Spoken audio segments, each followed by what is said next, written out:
Greetings, this is m squared. We're going to solve some more equations by completing the square. This is a level up. Notice that a doesn't equal 1 in these particular problems. So that is one of the things we're going to have to do. Now, when a doesn't equal 1, I usually move over the constant first. So I'm going to take my equation and I'm going to move the constant term over to the other side. So that's my first step.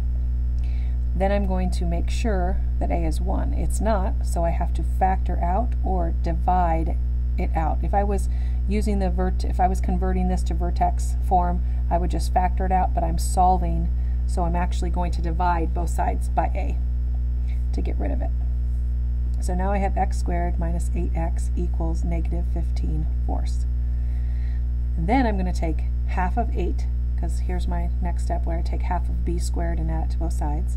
I'm going to take half of 8, which is 4, and I'm going to square it, which is 16, and I'm going to add it to both sides. And then my next step is to actually square root both sides. Factor the left side. Remember, the reason I take half of that and square it is so that it factors beautifully for us, which means that this first term in this parenthesis will be the square root of that. The second term will be the square root of that or half of that, and this sign. So that's how that factors. And then if I combine these, I need a common denominator. So that would be a 4, multiplying the top and the bottom by 4, which gets me 64 fourths. So 64 fourths and 15 fourths. Let's see. 64 minus 15 is 49 fourths. So we have 49 fourths. The next step then is to square root both sides. So I'm going to square root. When I do that, remember the opposite of squared is square root, so those cancel. I'm left with x minus 4 on the left side. When I square root both sides of an equation, I always get a plus or minus on the right. And I want to take the square root of a fraction. Remember, you square root the top and the bottom, so it's 7 halves. And then to get x alone, to complete the solution, I'm going to add 4 to both sides. So I get x equals 7 halves plus 4, and x equals a negative 7 halves plus 4. Well, 7 halves, that's 3.5 plus 4 if you want to use, 3.5 plus 4 is 7.5 if you want to use decimals, or you can, change that to 8 halves and then get 15 halves. It doesn't matter which way you do it. And here I get a negative 3.5 plus 4, so that's a half or 0.5, whichever way you're doing it. Okay, next one. Keep in mind those steps. We're going to move c to the right side. We're going to divide everything by 2. We get x squared, plus 1/2 x equals 21 over 2.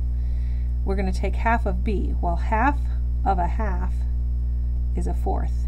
And then we're going to square it, which is 1/16. So we end up with 1/2 x plus 1/16.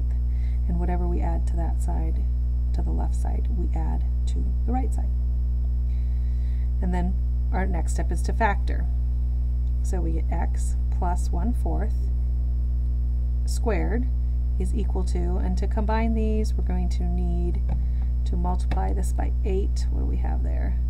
We have 168 plus 1 over 16, so that's 169 over 16.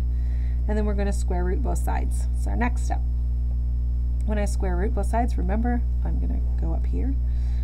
The square and the square root cancel, so I get x plus 1/4 is equal to plus or minus. Make sure you remember the plus or minus. You'll get 2 answers most of the time. The square root of 169 is 13. The square root of 16 is 4.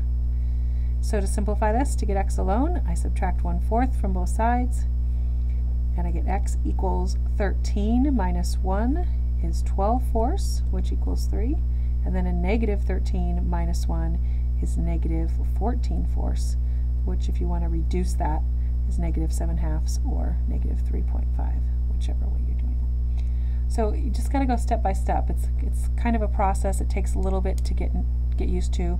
Most people get confused with the factoring. That's why I showed you that little shortcut. If you take half of that linear term coefficient and square it and add it to both sides, then that factoring is just the square root of that first term and the square root of that last term that you just added. So hopefully that will be helpful. Good luck with that. M squared sin